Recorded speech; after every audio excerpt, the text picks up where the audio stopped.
One play I want to point out was in the first half, 4th and 1 run, where Lamar Jackson picks up, I believe, 21 yards. But the question you might have is, why didn't he just kind of turn on the jets and pull away from the defenders the way we've seen Lamar Jackson do in the past? So we haven't talked to him since that game. He also wasn't at locker cleanout after the game, nor has he been at anything else. So we pretty much have just heard from what John Harbaugh said, from what Eric DeCosta said, and from all the viral complex videos he's been in. What? Why are you shaking your head? You're welcome.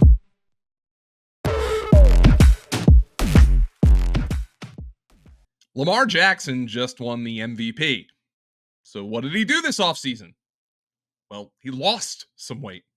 Will he be ceding some extra rushing work to Derrick Henry this season? And can we get some more Isaiah Likely, please, for fantasy football? I talked with Giana of the Baltimore Banner to answer all these questions. Like this video and subscribe to the FantasyPoints channel for 32 breakdowns of 32 teams. This is Franchise Focus, Baltimore Ravens. So, Giana, the last time we saw Lamar Jackson obviously was in the AFC Championship game against the Kansas City Chiefs, and it wasn't the greatest performance. And one play I want to point out was in the first half, 4th and 1 run, where Lamar Jackson picks up, I believe, 21 yards. But the question you might have is, why didn't he just kind of turn on the jets and pull away from the defenders the way we've seen Lamar Jackson do in the past? And then all of a sudden, despite coming off an MVP season, we get reports this spring that Lamar Jackson's lost 10 pounds. He's down to 205 pounds. What rationale did Lamar Jackson give for losing weight coming off an MVP season? Well, we haven't actually talked to him yet. So we haven't talked to him since that game.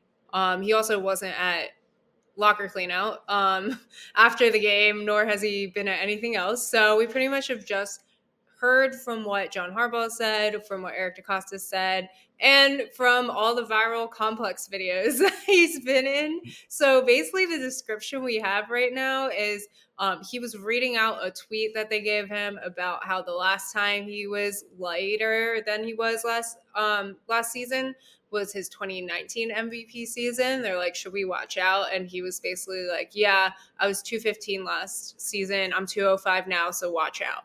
So we don't have an explanation other than that. Maybe he wants to be more mobile. Maybe, and this is all pure conjecture, maybe he has Derrick Henry and he doesn't need to be that, forceful runner. Not that he ran as much last season. He focused a little bit more on passing. Maybe he's moving even more into passing.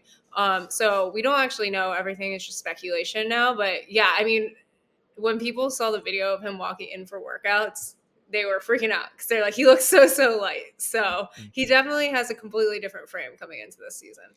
So then you mentioned Derrick Henry, which is the obvious follow-up. The Ravens have, I don't know if you were ever into the Harry Potter books or movies, but like I compare their running back position to like the defense against the dark arts teacher at Hogwarts. They just cannot keep one. But now they've made an investment in Derrick Henry. This is a guy who stayed healthy throughout much of his career. Is Derrick Henry going to be somebody who they essentially view as a major upgrade on Gus Edwards, who obviously had double-digit touchdowns last year? I mean, I would think so. Just one, he's Derrick Henry. No insult to Gus Edwards, but think about the name Gus Edwards. Think about the name Derrick Henry. Derrick Henry is just like a brand. Everyone knows who he is. Everyone knows what he can do. Whether he can do it or not, I think fear, reputation factor is a real thing, right? They don't necessarily have to do something every time. Just knowing that they can, it makes a difference. So there's that. There's the way they've been talking about him. I mean, the organization is so excited. They can't say enough about him. They can't stop mentioning him when they talk about next year. I don't think this is going to be a Gus Edwards, Keaton Mitchell, Justice Hill rotation. I think that there will be a rotation. There always is. And maybe that's part of the draw for Derrick Henry is that he won't have as much of a workload. But I think there's just going to be a very, very clear number one. Gus Edwards was number one. Let's be real. But it wasn't that big of a step from him to Justice Hill to Keaton Mitchell. Given the day, Keaton Mitchell might have been number one at times. Justice Hill is number one at times. No, this is going to be Derrick Henry's show. And so I think that the O-line that he came in behind before they gutted it would have been a really big upgrade from the Titans for him. Now there are a lot of question marks along the line just because of a lot of the moves they made. But at the same time, just the fact that he is Lamar Jackson back there should open things up for him, and it should open things up for Lamar as well. So obviously, Derrick Henry's never been an accomplished pass catcher out of the backfield. And not that Lamar is a big check down artist, mobile quarterbacks typically aren't. But I did want to ask about the guys behind him because Keaton Mitchell's coming off a serious injury. Justice Hill had the best year of his career last year, but he's just been a bit player in his career so far. And then they drafted Rashod Ali in the fifth round out of Marshall. And I thought that was a particularly interesting pick. And I know you haven't had media availability yet, but what's your read on that backfield behind Derrick Henry, and how do you think Keaton Mitchell's recovery is going to play into that?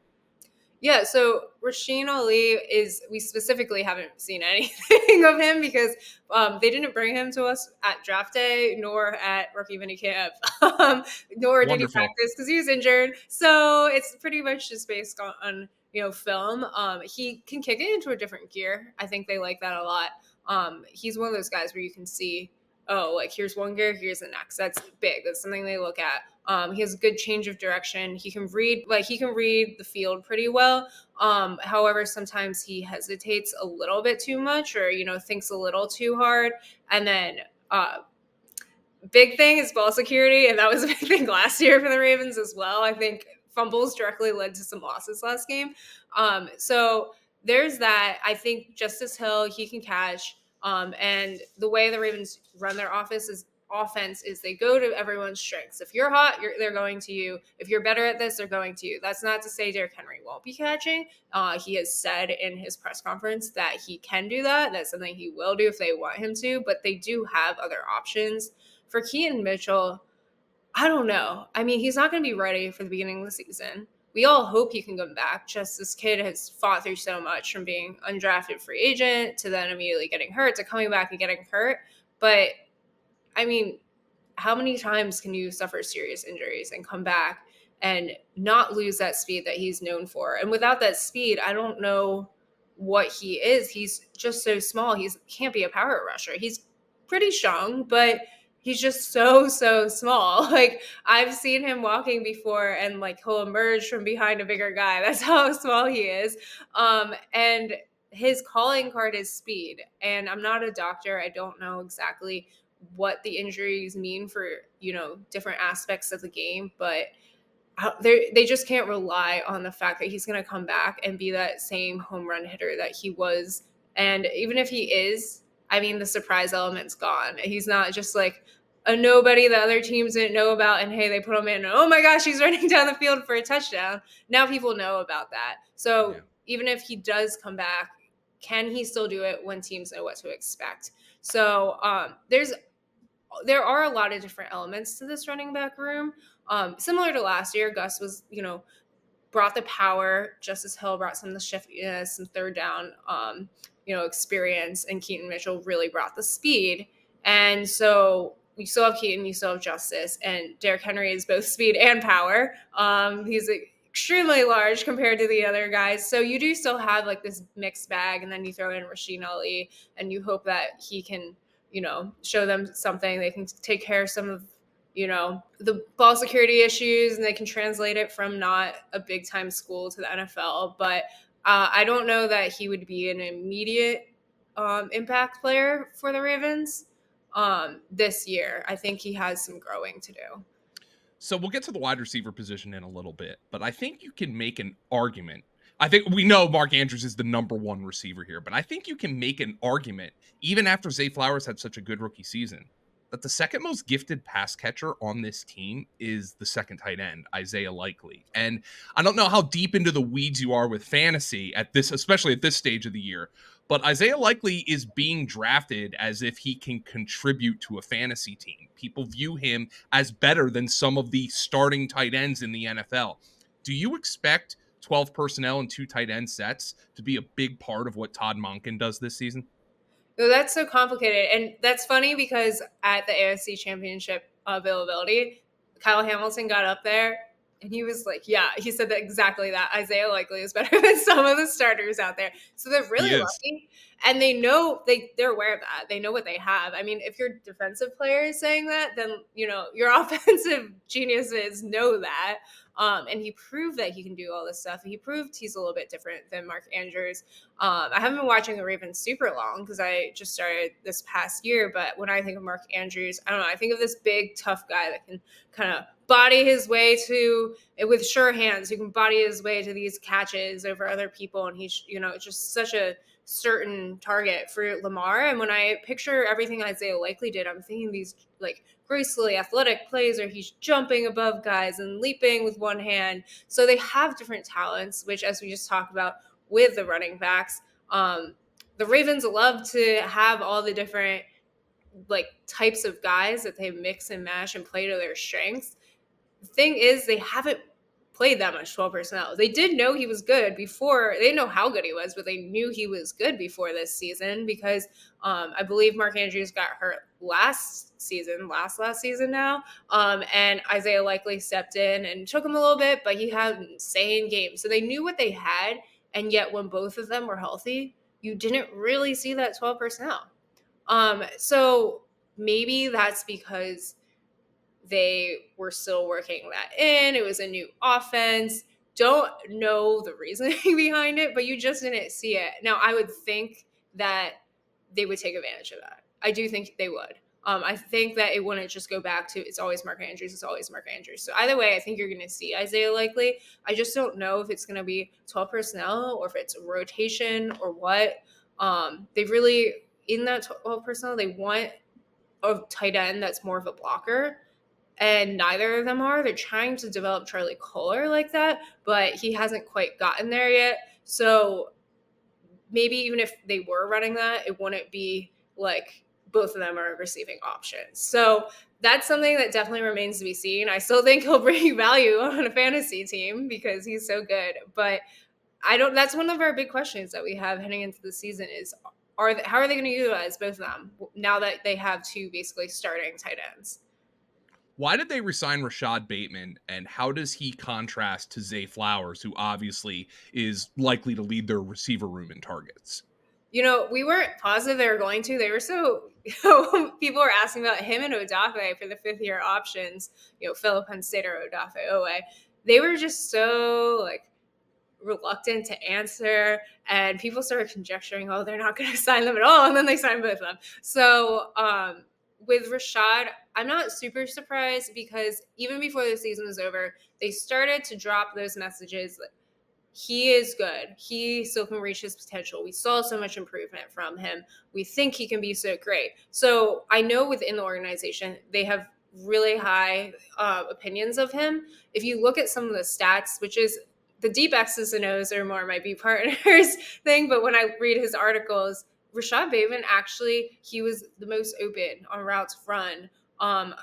He had the most shots to him that were just off target, not catchable balls. Mm-hmm. So if you look at what he did, a lot of his lack of production was not on him. And I think that if Jonas can see that outside of, sitting in the film room and everything with the team, then they're seeing that. And the question is not, how do we make Rashod Bateman better, even though you do want to get 1% better every day, but it's how can we get him and Lamar on the same page? And they're taking a bet that they can do that because I think he mentioned himself that he wasn't able to do some of the offseason workouts with Lamar that other receivers were able to do. And so he does feel like he came in behind in terms of the chemistry. But I do think it says a lot that Lamar kept trying to hit him even when they weren't connecting. So it does show that he has faith in him. So there is something to build off of. But yeah, I mean, he's got speed. He's a good route runner. He's a good athlete. So he has a lot of potential. I think they're banking on the potential. And if they can just solve that one thing, I think he could be pretty dangerous. He definitely adds you have Zay Flowers with the speed, But Rashod is just a little bit different. He gets open more often, you just don't realize it because he doesn't catch the balls. So Zay Flowers, 77 catches as a rookie. Obviously, you take that any day of the week. But one of the things that we broke down at Fantasy Points with our Fantasy Points data suite, a significant portion of those targets or of the screen variety, of the quick hitter variety, under 5 yards average depth of target. When you were talking with John Harbaugh, maybe Eric DeCosta after the season, what did they say about Zay Flowers' rookie season? And did they indicate that there's a next level to his game that they'd like to see him get to in years 2 and 3? Yeah, I mean, I think there's always a next level. I think he did have some deep shots and they just all got taken back for this or that, or like he dropped it. Obviously everyone knows the fumble seen around Baltimore. Yes. But so they're really he's a unique guy in that everyone says he's not more or less confident than the day he came in. And that goes for like his game. It's more of like, oh, naturally he's going to progress, not, oh, there are specific things he needs to work on. It's more like, oh, he just needs to keep getting better overall. Because I think they're pretty happy with like overall game. But when you mention those like short passes and everything, I was thinking like from a fantasy perspective, this is an interesting team because other than Lamar Jackson, no one is reliable to be a fantasy contributor because they hit where it's hot, and that changes so much. And, one game, I bet. So I know people will ask me for who they should put in. And I'm like, don't base anything on me. But I mean, Keaton Mitchell went crazy this last game. And then the next game, they don't go to him at all because everyone knows that it's Keaton Mitchell. So there is that. But just back to Zay, the things I think he could improve on, but he's still actually surprisingly good at like blocking, things like that. For a small guy, he told me he was surprised at how easy it was to block NFL players. So he's just one of those guys that like I think has to work on everything as a whole. I think they would like to see him hit some more deep balls in general or connects with Lamar. But again, just like Rashod, that is just as much on Lamar. I think Lamar missed Rashod Bateman more than anyone else, but he also missed a lot of other people too. That's just one thing in his game that he needs to improve, period. So that is something that I think Zay Flowers would like to add and everyone would like him to add, but it's also a kind of two-pronged thing where he has to work on it and Lamar has to work on it, and then they have to work on it together. One more player I want to ask you about before we let you go, Giana, is their 4th-round pick, Devontez Walker, the wide receiver out of North Carolina. Guy's a monster. You see him I saw him at the Senior Bowl. Big frame, can absolutely fly, but there's something missing here, and it's kind of, to me, it's the ability to catch the football, which is kind of important, and maybe the ability to use that speed to get open. But those traits in the 4th round, it's kind of hard to blame the Ravens for taking that shot on Devontez Walker. And what did they say about him after they drafted him?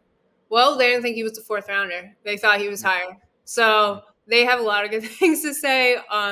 I've only seen the highlights that they want you to see, so I haven't seen as many of the can't catch the ball stuff.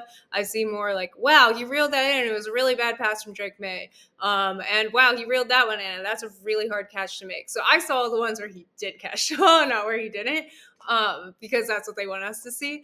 And I don't watch UNC play regularly, but I think I don't know. I don't know how much catching the ball is something that's teachable versus a natural innate ability, but he's a freak athlete, and the Ravens have shown they do really like freak athletes. And they like guys that they feel they can work on and improve. Again, Odafe Owe is an example of that. He didn't have the results per se, but he was a freak athlete, and they took him and bet on him. And there have been different examples down the line of that. But let's say you have like a dynasty draft or something, I would say this is a pretty good bet that even if he only makes a little contribution now, he's going to be a contributor. I think he makes a contribution pretty quickly, though, just by nature of the fact that they don't have that many wide receivers, because they have, they have Zay, they have Rashod, and they have Nelson Aguilar, and then after that, it's pretty much a drop off. But they play with 3 wide receivers a lot, and it's a rotation. It's not like linemen who go out every single time. So I think there's a good chance for all these depth guys to get in. So he's a young guy that if he does show he has the hands, he could jump in pretty fast and contribute right away. I would not be surprised at all. But yeah, if he can figure out how to keep a hold of that ball, he's a freak athlete. And just even looking at him, you can just tell like he can move well. His frame looks so athletic. So yeah, he's one of those ones that's I guess boomer bust because he has all the tools. It's just whether he can put it all together.